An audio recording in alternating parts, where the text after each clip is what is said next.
Olá, combatentes do Norte da Guerra. O nosso vídeo de hoje é sobre a situação do exército de Israel. Eu fiz uma pesquisa, eu estava assistindo esses dias aí o Larry Johnson, né? Ele é ex-analista da CIA, foi durante muitos anos ele deu instrução para as forças especiais americanas. Nós já entrevistamos ele aqui no canal junto com a turma do Imprensa de Destruição em Massa. É um cara fantástico. Fez um artigo muito bom, ele tem um blog chamado SONAR, né? Que é o acrônimo para Son of American Revolution, né? Sonar 21, né? Filho da Revolução Americana. Fez um artigo muito bom, uma série de artigos, na verdade, sobre os problemas do exército israelense, e um dos artigos que ele coloca é o seguinte: Israel está com terceiro sargento com 21 anos de idade. É complicado isso, muito complicado, porque o que acontece? Você tem um militar que ele é responsável por treinar e comandar um grupo aí de 10, 12 militares, uma idade muito jovem. Então ele chama atenção para essa a idade, né, desses sargentos e oficiais também, mas ele levantou mais com base nos sargentos que morreram no atentado do dia 7 de outubro. Né? Ele estava vendo lá a média de idade, a cara de 21, 20 anos de idade aí. Isso é muito complicado. Né? E a gente tem visto problemas aí do exército de Israel, né? Aquele caso de atirarem nos reféns, atirarem em civis também, né? Esse caso aí de que estão morrendo muitos oficiais, isso é uma coisa muito complicada, já é um indicativo que tem algum problema com a tropa, tá? Israel admite até agora 501 militares mortos. Eu não acredito nisso, acho que é muito mais. O Larry Johnson fala em 3 vezes isso. Pode ser, como pode ser um pouco mais também, mas eu acho que menos de 1.000 soldados não morreram nessa guerra. E pela violência dos combates, a gente calcula isso, até porque não está morrendo gente só em Gaza, está morrendo gente também na fronteira norte aí, com o Hezbollah. Né? Então eu elenquei aqui, né, eu anotei muita coisa, a gente tem que conversar muita coisa aqui nesse vídeo. É a questão da inteligência, né, do levantamento de inteligência. Inteligência, como o militar chama, espionagem, né, um nome pomposo para espionagem, coleta de dados, etc. Bom, como nós sabemos que tem muitos palestinos trabalhando, tinha, né, palestinos trabalhando em Israel, provavelmente é lógico que alguns deles eram espiões do Hamas, do Hezbollah, etc. Então a gente acredita que o Hamas tem um quadro muito bom do que são as Forças Armadas israelenses, né? E também de como as coisas funcionam em Israel. E isso é muito importante. Esse levantamento de inteligência, tudo. Eu falo sempre que levantamento de inteligência é uma coisa importantíssima em qualquer força armada, né? Ou assim, não só os levantamentos feitos puramente por militares, mas por agências civis também. A gente calcula que o Hamas tenha feito um bom levantamento em Israel. O Hezbollah tem um dos melhores serviços de inteligência do Oriente Médio, tá, gente? Bom, outra coisa. Eu falo sempre que a pedra angular dessa guerra é a capacidade logística do Hamas. Vai chegar uma hora que o Hamas vai ficar sem munição, sem comida, né? sem suprimentos, aí ele vai ter que depor armas, não tem como.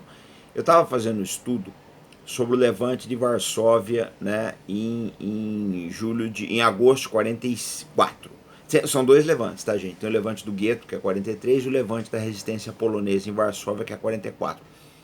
Durou 2 meses. Os sublevados, né, os guerrilheiros, só se renderam quando acabou a munição, aí, a comida acabou tudo, eles precisaram se render para os alemães. Mesmo assim, foi uma resistência violentíssima, durou 60 dias. A do Hamas já está indo para 90 agora, dia 7 ou dia 8 de janeiro. Tá? E eu preciso lembrar o seguinte: esse pessoal da resistência polonesa era menos equipado do que o Hamas. O Hamas, pelo que a gente está vendo, está muito bem equipado, muito bem treinado aí, né? E assim, o sentimento deles para com Israel já é coisa de décadas, né? E o negócio que pode ter acontecido também, a gente não sabe, nós não temos como dizer, mas há uma desconfiança a respeito disso, do Hamas ter acumulado caixas de armas, munições e comida, né? Que caixa que eu digo que é depósitos, né? Você faz depósitos aí, enterra depósitos muito bem embalados aí, né, a vácuo, protegidos contra a umidade, etc. E no momento certo você vai tirando aquilo lá, muito bem selados, né? E isso, se eles tiverem muitos depósitos, muitos caixas guardados, a gente não sabe quanto tempo pode durar essa resistência aí, né? Outra coisa também que é o lógico a ser feito, é o que eles deveriam ter feito, né? Mas outra coisa que é interessante, os poloneses fizeram isso. Outra coisa que é interessante é que como o Hamas não tem posições defensivas fixas, eles atiram e correm. Não era o caso da resistência polonesa, eles tinham essas posições. O Hamas não, estão nos túneis. E Israel vai ficar numa situação muito difícil.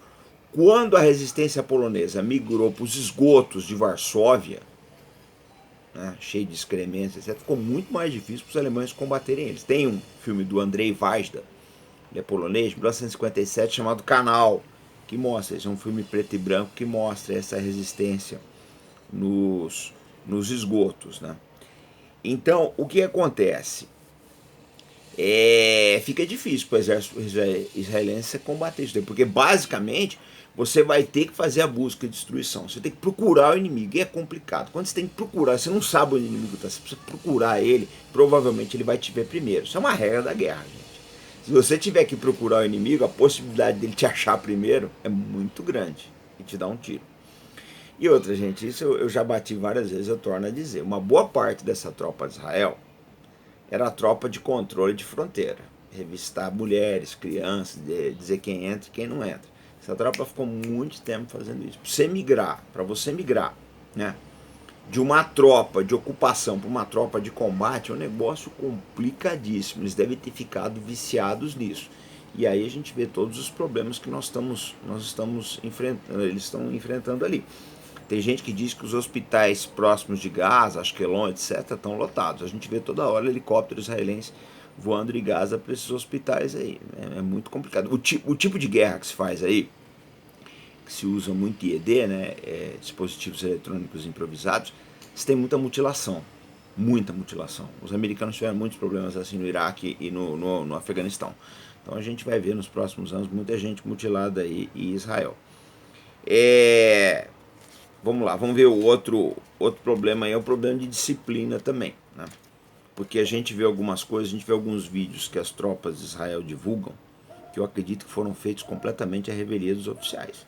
Vídeos humilhando, contando lorota, etc. Isso não é um bom sinal de disciplina da tropa, tá? Isso é um sinal de que a coisa já é meio difícil você controlar essa tropa com redes sociais. Agora, a gente nota que existe uma série aí de. Tá meio frouxo. Isso é complicado, vai dar problema no futuro mais cedo ou mais tarde. Outra coisa, né, são as ROE, Rules of Engagement, que aqui no Brasil uns chamam de regras de engajamento, outros de procedimento operativo padrão. Cada força tem um título para é o que você deve fazer. É o que você deve fazer se. Basicamente é isso. As regras de engajamento israelense não são das melhores. A gente vê esse caso aí que mataram os 3 reféns aí, né? Esses caras devem estar assustados, a gente jovem, assustado e atirando em tudo que se move.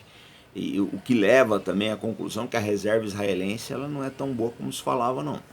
É uma reserva baseada em números. O exército é um exército pequeno, são 60 mil combatentes. Desses 60 mil a gente não sabe quantos são efetivamente de elite, que tem um treinamento de contra-guerrilha, que é uma coisa extremamente técnica, né, extremamente difícil de você fazer. Geralmente é um curso que leva muito tempo.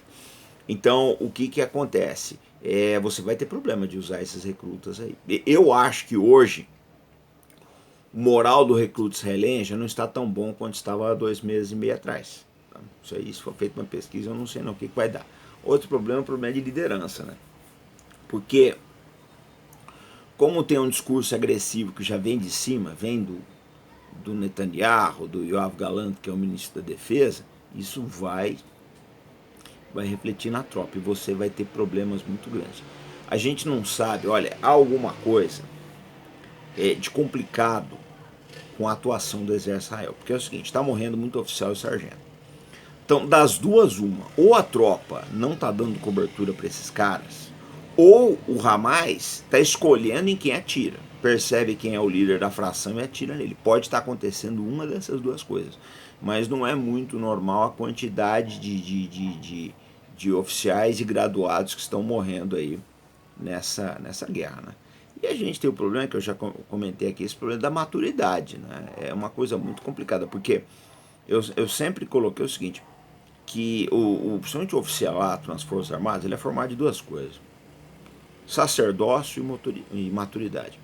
Sacerdócio, porque o cara tem que se entregar aquilo mesmo, tem que ser a profissão de vida dele. É um sacerdócio, tem que se dedicar. Segundo, maturidade, porque quanto mais maduro é o militar, maior a qualidade das suas decisões. Dado o fato de que o exército é formado por muita gente jovem, a gente não sabe se essas decisões, pelo que a gente está vendo, as decisões são muita coisa, menos maduras, né? Então é uma coisa que eles vão ter que reavaliar no futuro aí. E a complacência também, né? Porque eu estava vendo aí, parece que já saiu o resultado aí das investigações daquele caso, os soldados que mataram os 3 reféns, e acho que passaram a mão na cabeça do pessoal. Se passaram a mão, isso é um péssimo sinal. Primeiro, porque a tropa vai refletir esse comportamento, vai repetir, eu não tenho dúvida disso. Segundo, também, que se passaram a mão é porque estão precisando de gente. Essa é que é a verdade, tá? Eu acho assim, gente, no frigir dos ovos, o que resta ao exército israelense fazer em Gaza é resgatar os reféns, coisa que ele não está conseguindo fazer. Não resgataram um único refém até hoje. Conseguiram encontrar cadáveres, mataram aqueles que saíram vivos, né? Então, os que foram libertados ou foram por negociações, eles estão tentando negociações com o Hamas também, a gente não sabe como é que vai. Então, a situação está muito complicada, né? Nós não sabemos dos 300 mil militares, 300 mil reservistas que Israel mobilizou, quantos estão efetivamente envolvidos em Gaza. Até porque você não dá para você pôr muita coisa ali. Essa que é a verdade. Porque vocês têm que botar uma coisa na cabeça de vocês. Quando você coloca um soldado numa posição de frente para o inimigo, você vai deixar ele lá muito tempo, você vai ter que trazer comida para esse cara, munição, água. Esse cara vai ter que ir para onde, né? E ter um banheiro ali perto para ele ir, porque senão ele vai ser atingido se ele não tiver um itinerário seguro para ir no banheiro, né? Esse cara vai ter que ser reforçado, substituído, etc. Não é fácil fazer tudo isso. Não é fácil. Essa aqui é a verdade. Às vezes está vindo uma patrulha de reforço ali, toma uma saraivada de morteiro ali, já era. Então é muito complicado, gente. A guerra ela não é linear, tá? Não é esses joguinhos que o pessoal gosta aí, não. Lá o pessoal morre de verdade. E tem o problema, né? Que assim, que está se tornando um negócio complicadíssimo, que são os Houthis, né? Porque o que acontece?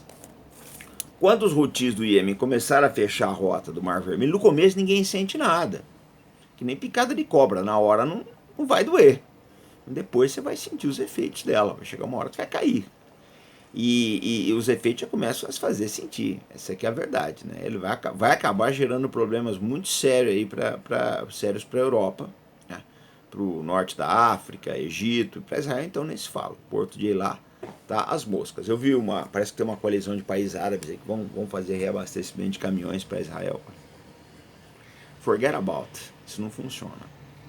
Nada substitui o trânsito, o fluxo, o volume, a tonelagem de mercadorias navais. Eu acho que assim, é bom para o moral, tem efeito propagandístico, mas não vai substituir, né? Você pode até abastecer Israel, mas e quem tem que exportar? Quem exportava por Eilat? Como é que vai ficar esse negócio?